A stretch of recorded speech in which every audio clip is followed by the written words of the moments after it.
उत्तराखंड की वादियां जितनी खूबसूरत है उतनी ही रहस्यमयी भी हैं। वहां की पहाड़ियां, देवताओं के मंदिर और वो शांत सी हवाएं। पर इन सब के बीच कुछ कहानियां ऐसी भी हैं जो टूरिस्ट गाइड की किताबों में नहीं मिलती। ये कहानी एक ऐसी लड़की की है जिसने एक ट्रैकिंग ट्रिप पर ऐसी चीज देखी जो उसे पूरी जिंदगी नहीं भूल पाई। ये बात 2019 की है। नेहा दिल्ली यूनिवर्सिटी की एक स्टूडेंट थी। उसने अपने 3 दोस्तों के साथ उत्तराखंड के चोपता जाने की प्लानिंग की। नॉर्मल ट्रैकिंग ट्रिप थी, कुछ दिन पहाड़ों में सुकून और मस्ती। पर जिस दिन उन्होंने तुंगनाथ ट्रैक शुरू किया, सब कुछ बदल गया। मौसम थोड़ा बिगड़ा हुआ था, हल्की बूंदाबांदी और धुंध, लेकिन नेहा को वो सब रोमांचक लग रहा था। रास्ता शांत था, बाकी ट्रेकर पीछे रह गए थे। करीब 1 घंटे के ट्रैक के बाद उन्हें एक पुराना टूटा फूटा मंदिर दिखा जो उनके रास्ते से थोड़ा हटके था। बाकी सबने उसे नजरअंदाज कर दिया, लेकिन नेहा को न जाने क्यों उस मंदिर की तरफ खिंचाव महसूस हुआ, जैसे किसी ने उसे आवाज दी हो, धीमी पर साफ, इधर आओ। उसने अपने दोस्तों को कहा कि वो बस 2 मिनट में वापस आती है। दोस्त हंसते हुए बोले, तू तो फिल्मों जैसी हरकतें कर रही है। पर नेहा सीरियस थी। वो उस पुराने रास्ते पर चलती गई और जैसे ही मंदिर के पास पहुंची, हवा का रुख बदल गया। एक अजीब सी ठंड जो हड्डियों तक उतर गई। मंदिर छोटा था, अंदर कोई मूर्ति नहीं, सिर्फ एक लोहे की जंजीर टंगी हुई थी जो दीवार से बंधी थी और उसके नीचे जली हुई अगरबत्तियों की राख। नेहा जैसे ही अंदर गई, उसे लगा किसी ने उसका नाम पुकारा, नेहा। वो एकदम सन्न रह गई। पीछे मुड़ी तो कोई नहीं था, लेकिन अब मंदिर का दरवाजा अपने आप बंद हो चुका था। नेहा डर चुकी थी, सांसें तेज, माथे पर पसीना और दिल की धड़कन इतनी तेज कि खुद को सुनाई दे रही थी। वो मंदिर का दरवाजा धक्का मारकर खोलने लगी, पर वो जैसे पत्थर बन चुका था। उसने जोर से चिल्लाया, अंकित, श्वेता, कोई है क्या? लेकिन जवाब में सिर्फ गूंज, और उस गूंज के बाद एक और आवाज, धीमी, फुसफुसाती हुई। अब लौटना मुमकिन नहीं। नेहा की आंखें फैल गईं। वो आवाज अंदर से आ रही थी, जैसे मंदिर की दीवारें खुद बोल रही हों। अचानक उसे महसूस हुआ कि मंदिर का तापमान गिरता जा रहा है। सांसें सफेद धुएं में बदल रही थीं, और फिर दीवार पर कुछ उभरने लगा, जैसे नाखून से खरोंच कर किसी ने कुछ लिखा हो। एक बार जो यहां आए वो वापस नहीं गए। उसका दम घुटने लगा।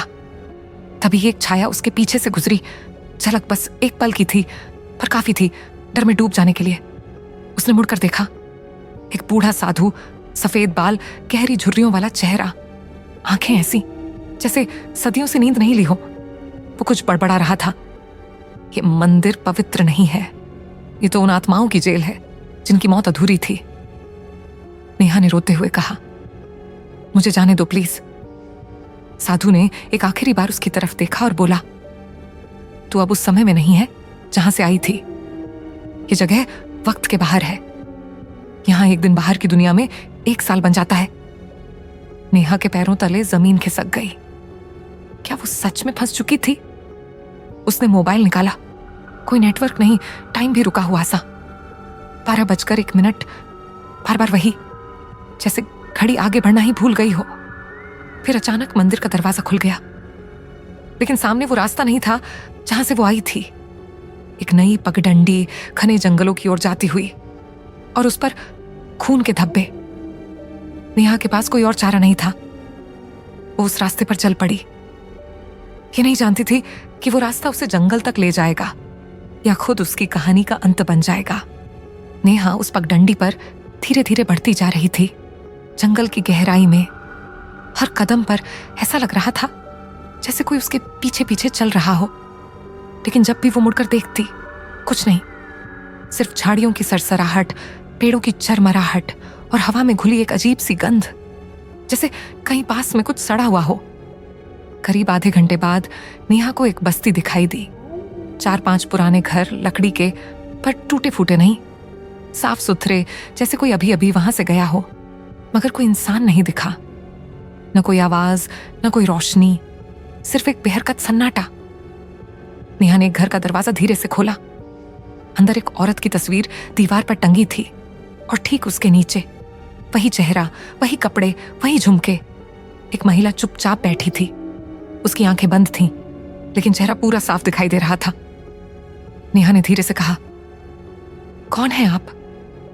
औरत ने धीरे से अपनी आंखें खोली, पर वो आंखें इंसानी नहीं थीं। उनमें सफेद नहीं, सिर्फ काला रंग था। और वो बोली, तू भी अब हमारी तरह बन चुकी है।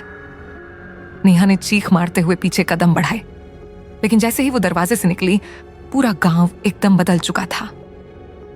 अब वहां कोई घर नहीं था, सिर्फ राख के ढेर और जली हुई लकड़ियां। सब कुछ, हर चीज जैसे किसी ने सालों पहले जला दिया हो। हवा में अब सिर्फ राख उड़ रही थी। और अचानक नेहा को अपनी सांसें भारी लगने लगी। वो भागने लगी, लेकिन हर तरफ वही धुंध, वही सन्नाटा। तभी एक छोटी लड़की की आवाज आई, दीदी आप भी फंस गई। नेहा ने देखा, एक 7-8 साल की बच्ची, गंदे कपड़े, उलझे बाल। उसने आगे बढ़कर नेहा का हाथ पकड़ा और कहा, आपको पता है, हम सब ट्रेकर थे। सब ने उस मंदिर की तरफ देखा, सब अंदर गए, कोई वापस नहीं गया।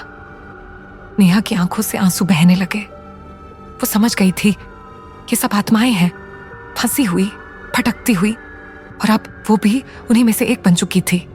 आज भी अगर आप चोपता के ट्रैक पर जाएं, तो स्थानीय लोग आपको उस पुराने मंदिर के बारे में कुछ नहीं बताएंगे।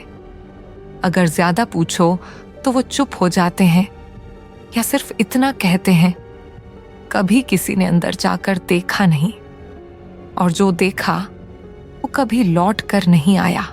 कभी कभी डर सिर्फ एक भावना नहीं होता, वो किसी जगह की पुकार होती है, किसी अधूरी कहानी की गूंज। नेहा की तरह हम सब भी कहीं ना कहीं ऐसे रास्तों से गुजरते हैं जहां पीछे मुड़ने का मौका नहीं मिलता। अगर आपको ये कहानी महसूस हुई, अगर एक पल के लिए भी आपकी सांसें थम गईं, तो यहीं रुकिए। अगली बार फिर मिलेंगे एक और अनसुनी, अनसुलझी सच्चाई के साथ।